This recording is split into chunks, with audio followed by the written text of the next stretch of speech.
interpret a given topo sheet. So here the topo sheet which is displayed over here is the Melkote areas topo sheet. So now I will be explaining each features or each symbols and each colors denotes what in a given topo sheet. You can first I will tell about the darker brown lines which will be present in a topo sheet. Here you can able to see that very irregularly placed contour lines are traveling through in various parts of this topo sheet. These are nothing but contour lines. As you all of you know, contour lines means which are the imaginary lines which joins the equal elevation. So it demarcate the height of the selected area from the main sea level. Here you can able to see that in all the topo sheet, the brown color which will be indicating about the contour lines. Here in some of the areas, it's visible that the values are written as 928, 86, 945, etc.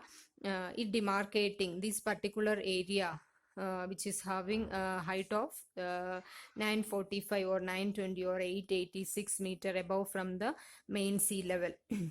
And now, by seeing the pattern of this contour lines, we can make out it is a hilly land or it is a low land or it is a plain land, etc. And what is the steepness of the mountain area. Like that. So here first I will tell you, here you can able to see an contour value as 1,175 meter, and the lower portion again it is mentioned as 1,000. So here inside or in the central portion of this particular area which is having the height of 1,175, it is nothing but the topmost portion of the mountain area.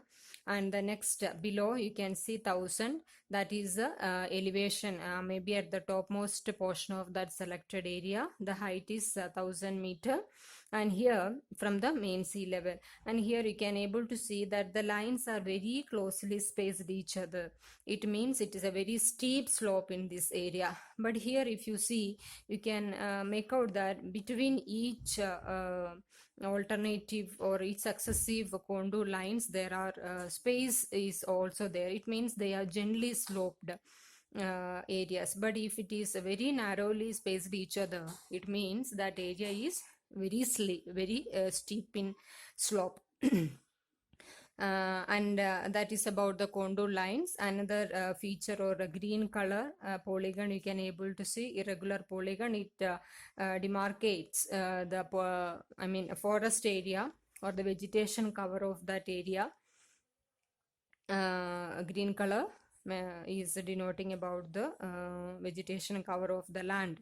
And here you can able to see some irregular polygons with patches or dotted lines. These are naturally or artificially created water bodies of that area. And another feature what we can see in this particular topo sheet is a continuous red line is passing from this area to this side. It is nothing but the main road of that area is demarcated with a red line. Usually in topo sheet, continuous red line demarcates the main roads of that area. And these are the main features of this particular topo sheet.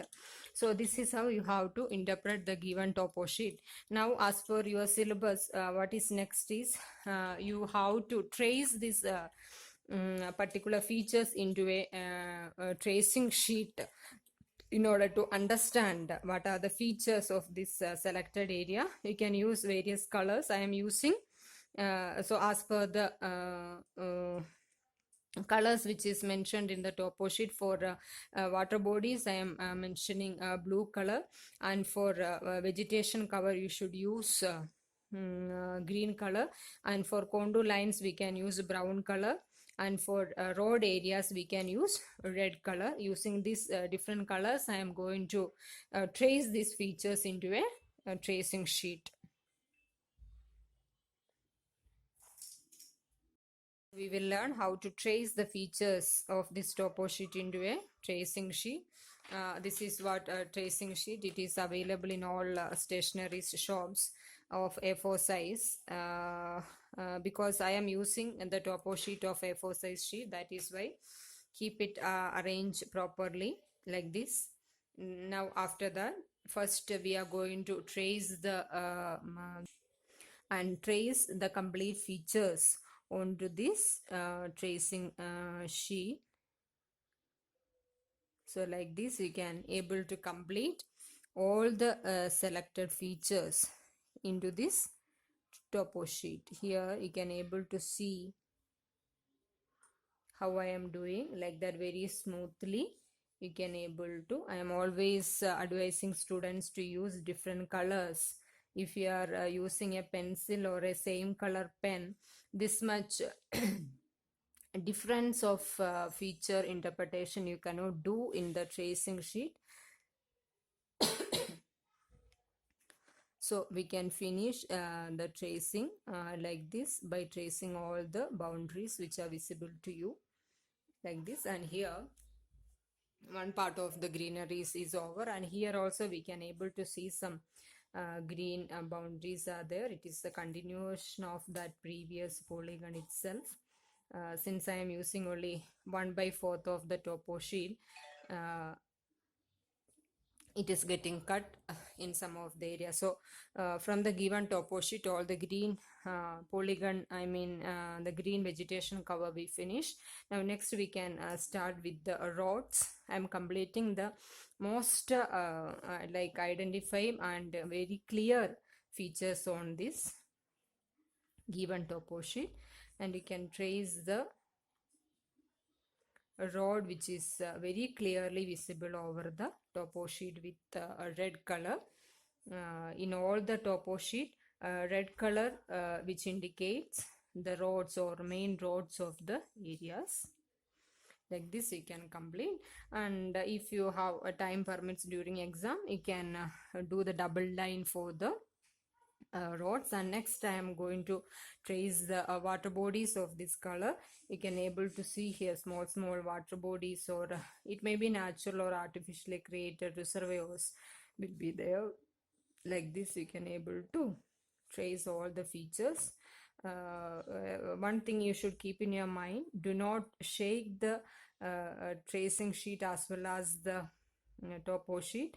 Then and there it will disturb your complete tracing, because as it is, it should be in the topo sheet we need to trace. So like that you search any other water bodies are there or not. If it is there, you can trace it like this. So the feature, some of the features I already traced into the tracing sheet. Now what is left is the most I mean most important feature, that is called contour lines, which is demarcating the height of the selected land. For that you can use brown color. Here keep it like this. Now you can able to see small contour lines are there. I hope it is very clear to you what I am doing, and it is a very simple experiment what you are going to learn in engineering geology, because the aim of this particular practice is only to know, or only to gain the knowledge how to interpret the features of a topo sheet. So as I said in the beginning, it will be very helpful for you when you are deputed into a deputed into a work space which where you don't have any idea about what are the main roads of that area, how many water bodies are there, and what is the maximum elevation of that area, like that. So like this you can complete the entire topo sheet I mean tracing of contour values.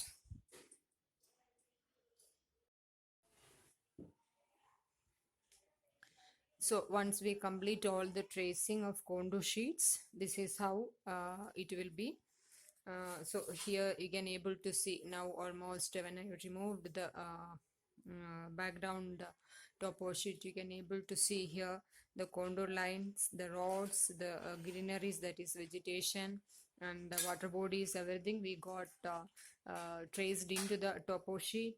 And here somewhere I had, wherever the elevation is available, I have written that what is the total elevation which is denoting along with the contour line. This is what about topo sheet interpretation. And you have to write, explain in a sheet in exam also, the given topo sheet, it is of which area, and what are the features which is present in this given topo sheet, and lat and longitude, it is mentioned in the given topo sheet.